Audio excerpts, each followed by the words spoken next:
If you've been watching my channel for a while, you might remember when I looked at the FMS FCX18 K10 Blazer. Back then, I don't think it was called the FCX18. I could be wrong, but I'm pretty sure it was just the FMS 118 K10 Blazer. And I took this thing out to the local gorge, our little river, and did a beautiful little rock area drive. And, you know, we tumbled a bit and we explored the car, and I've kept it stock without messing with it because I like it. It wasn't perfect though. With a single speed, you don't have low speed and high speed gearing. You're kind of stuck with a compromise, whether it's always slow or always fast, kind of like the TRX4M when it was released, before they released the little finger switch 2-speed. Even though there's a bit of bump steer, it didn't really matter because everything's kind of stiff and there isn't that much articulation to be found. The other thing was really, really stiff rear shocks because they're laid down so much just so they can fit them under the bed. Not perfect, but again, it's a little fun machine. It's not meant to be a crazy off-road crawler. It's just for pootling around, and I think it actually answered the brief quite well. It looks smashing. They didn't go crazy with the tire sizes. It's finished like this. You don't need to paint it or anything. It's just, it comes like this. It's a true ready to run. 4 AAAs in the radio and a little 380 milliamp hour battery with a 1 amp charger. It was a neat little package. I still recommend this car if it's available. I like it. Banggood sent me this. Now, these are the same model. Although this has FCX18 in its name, they're both FMS 118 scale K10 Chevy Blazers. Both pickups, they both look the same, but they're not. And you might think, well, it's just bigger wheel size and bigger tire size. Obviously, that's all it is. But actually, no, it's really not. These could not be more different. And you can probably see looking at the beds, which I can't see right now, but you can see we've got more upright shocks now. That'll give you a hint as to what's to come here, but it's so much more than that. Let me show you what's different about these two cars, because they really are surprisingly different. Okay, so maybe the main thing I'm most excited about was losing this and getting this. Oil-filled suspension, not just oil-filled, plastic shocks, friction shocks, aluminium with thumb screws for preload. You can change the body height and they're lovely thin coils too. So the articulation is smooth and you've got more articulation. It's wonderful. Like, it's so different. The front is the same deal. You've got oil-filled shocks versus friction shocks, and that's just already so much nicer. Now they're still 4-link front and rear, but now it's a chassis. It's no longer a chassis mounted servo. Now it's an axle mounted servo. So while this is a step back in scale, you've got consistent steering both ways. There's a little servo saver on there too. The old one didn't have that. So we've got better steering, better suspension. What else is better? Well, we've got metal links all through, and I'm pretty sure we had plastic in the last one. Yes, we did. So we had plastic links all around. This thing is now metal links all around. In fact, I don't think I even discovered this yesterday when I was doing my article. That's quite a step up. They're still portal axles, and this one was straight. So if you are looking for more scale with chassis mounted servo, straight axles, and a more realistic tire size, I think the old one is still the one to have. So you might look at this as the performance model and this as the scale trail basic model. This thing's going to be able to crawl where this one couldn't. This thing has yet more that's different. It's not just what I've just showed you. We've got better steering, metal links all around, portal axles, bigger tires and wheels, upright shocks that are going to be a lot better, but wait, there's more. Okay, putting this down, the bodies aren't the same. This is ever so slightly bigger, and it's finished in a metallic cherry red, where the last one was actually a flatter, slightly different red. I quite like both of them really, but I quite like the new one a bit more. The lights, they both have rear lights. This one had them coming up in holes through the bed. This one does as well, unfortunately. But the nice thing about this one is that you've got a connector there, which means you can Y-split off that and put other things in the rear if you like. And I've done this on the FCX24 when I put spotties on it. You just get a Y-splitter and suddenly you've got options. The wiring is all very nicely contained, but there's one more drawback on this before I get to the other pluses, and that is this thing has floor pans and wheel arches in the one piece. This doesn't. It's a shame that they've gone to so much effort to improve it and then to leave that detail out when you have a scale machine, because I can see right up into the cab, steering wheel and all the rest of it. That is disappointing. There's actually no seat in there. This thing had a bench. Yeah, this thing has a bench seat. This thing has tinted windows to hide the fact that it doesn't. It does have a dash, but yeah, that's the downside. But again, remember, scale, performance. Keep that in mind when we go where we're about to go. Right, next. I mentioned a little 380 milliamp hour battery, 2S. The new one comes with a 900. That's 150 milliamps more than even the massive TRX4M battery. This is nice. It's also a 2 amp charger, 1 amp charger. This will charge quicker, but this is over double the capacity. If you're going to go and have fun with it, I'd suggest that's the way to go. Now there's more. This is the same radio as what you get with the FCX24s, the more recent stuff. It's a beautiful radio. It takes 2 AA batteries, I think. Yeah, 2 AA batteries. The old one was clunkier, didn't look as nice, and took 4 AAAs. It's not just that AAs are bigger than AAAs. This might seem like nothing, but if you didn't know, this is something new for you. The higher the voltage is of an electric system, the faster that it's going to deplete, all else being equal. So if these things both draw the same current, this thing running at 6 volts, this thing running at 3 volts, even if they had the same batteries, this guy would last considerably longer. Combine that with the fact that you've got AAs instead of AAAs, this thing's going to last, 18?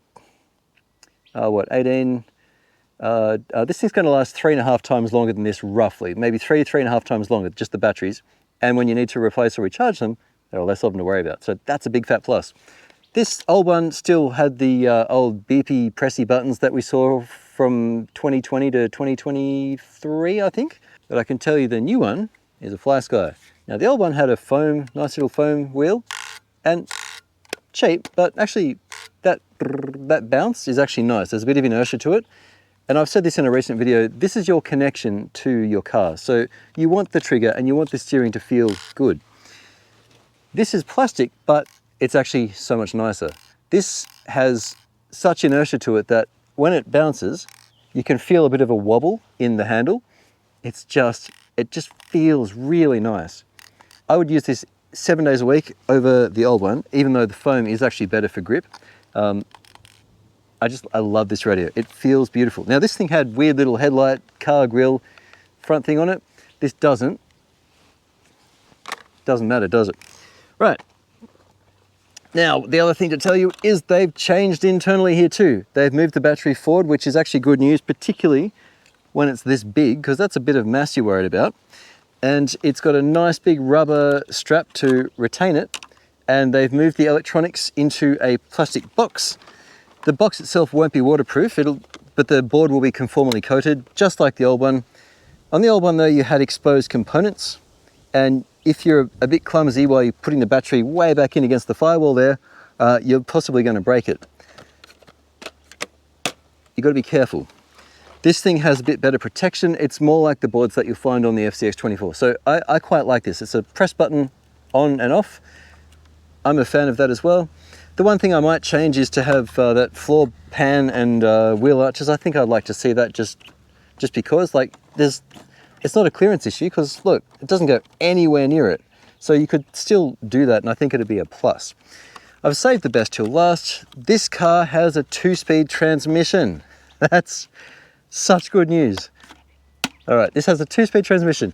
It makes me very happy because it's the Power Dash 180 motor. This is a standard motor we're seeing in a lot of their cars. This was before, on this one, before they'd kind of standardized. You can't really see the motor from here, but it's unbranded silver thing.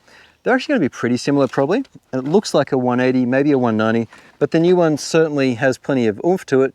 But being able to gear down to crawl, which you can now do with these bigger wheels and bigger tires, and gearing up to walk with it at walking pace on a trail, which you can also do in second gear, that's just wonderful. The last little thing they've added is a trailer hitch, and I've got a photo here I'll show you of the hitch put in. It's actually a multi-piece thing you assemble, screw in from the back, and there you go. The only downside of this being the performance model is that its placement is a bit silly because it's going to scrape on stuff. I've just finished filming the FCX10 LC80 and it had the same kind of thing, and that thing is scratched up so badly. However, there's no tow hitch on this, and if you want to have a nice little trail drive with this thing, you'll need to hit up your old mate Craig to design something that maybe uses the side screws to give you a hitch or something, which I can do if there's interest, let me know. But this is otherwise my pick for trailing.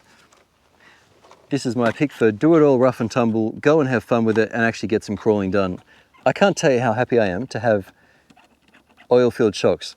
Let me show you something. Okay, spot the difference. Old one, new one, ready?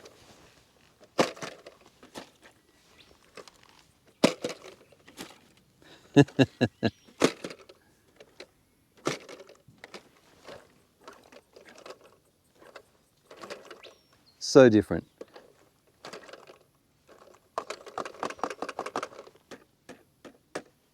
Beautiful. Let's see a comparison of things. This is the old one. It's got forward brake and reverse, and you can change it by changing one of these things. It was always a bit confusing, the control schema on this guy. Then press it again. Anyway, this thing had very little in the way of adjustability. This is top speed. It's the same speed forward and rear, front and reverse rather. Very bouncy, probably not entirely unscale, honestly. We're not going to try and crawl these things too badly, but it is not a crawler. It's good for bumpy stuff. So look, we're in bumpy terrain here, long grass. I owe this place some maintenance. The car has absolutely zero problem navigating tough terrain like this, like oodles of torque.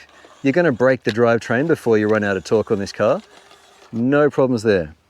The new one is actually a lot easier to control though. This is the crawling speed, top speed.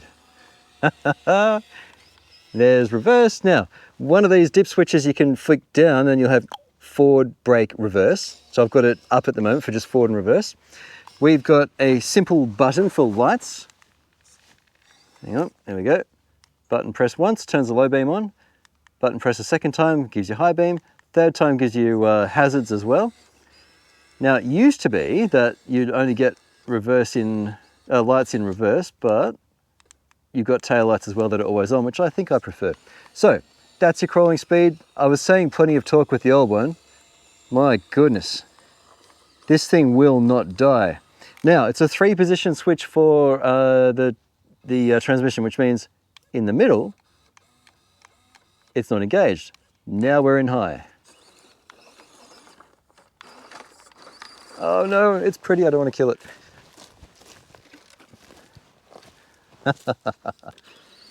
So, tough terrain, too much speed for its own good, honestly. Although I'm trying to poodle around and give you an idea of it. Obviously, don't hoik on the steering and you'll be okay. It'll self-right if you're in the right terrain, but careful driving is required. And this is slow crawling, still in second gear, it'll do it. But if you want to actually start crawling up something that's challenging, pop it back into low, and then you can start having a play with difficult obstacles. Now, bigger tires, portals means superior approach angle. It'd be a laugh if I could get this over some of the problems, but I don't think I'll try. But clearly it's more capable. I think I just inhaled a fly. So the Clarkson method there got us out of trouble. That's quite entertaining. It engages cleanly too. So the old one is still very fun, no question about it. And you know, you've still got the ability to have a play with it if you like, but the limitations are there. I think I'm most excited about the suspension and the transmission. The low speed on this new one is just absolutely stunning. It's a shame that the old one looks so much better though. It's just to my sensibilities, but the bigger tires here they don't appeal to me as much. I think the old truck really looks the part. The new one though, I still think is stunning. There's a place for it. It's just, well, that place is performance, isn't it?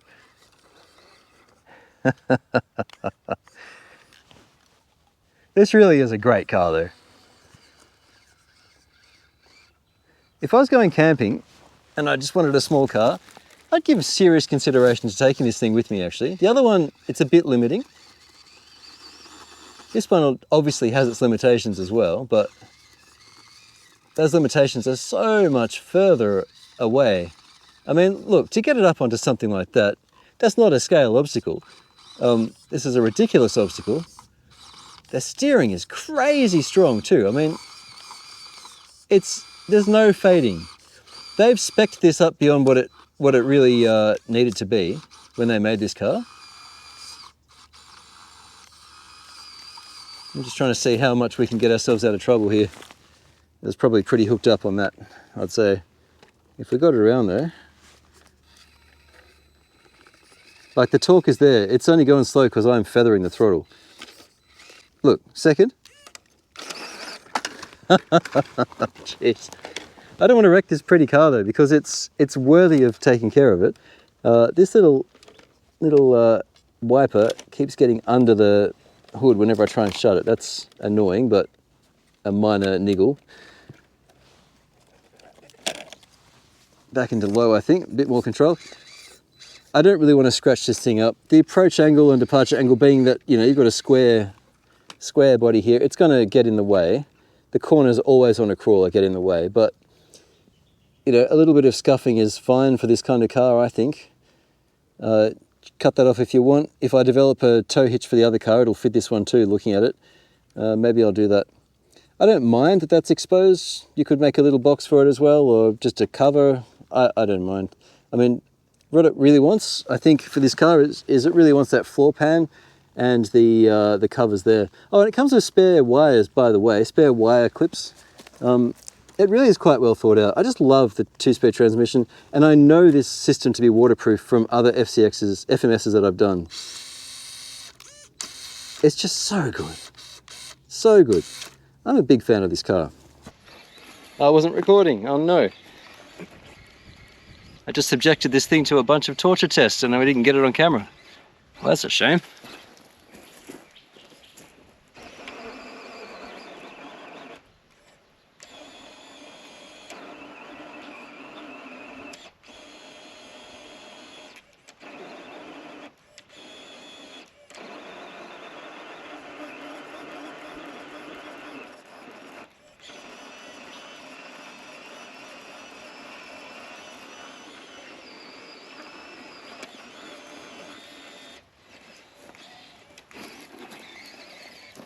That is impressively tough, I tell you what.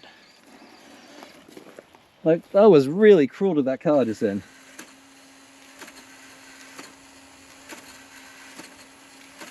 Don't do this at home. I mean, that's a tough drivetrain. Really, that's a tough drivetrain. Very, very nice indeed. Absolutely impressed. That motor's got to be cooking now though. Oh yeah, she's warm. Doesn't smell bad though.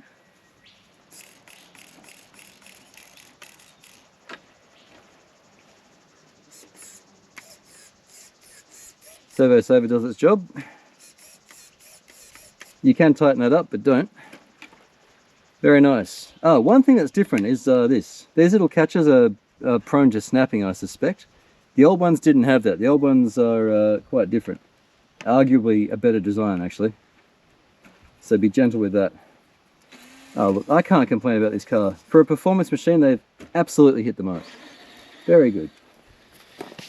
There you have it. There is a place, I think, for the old one and the new one.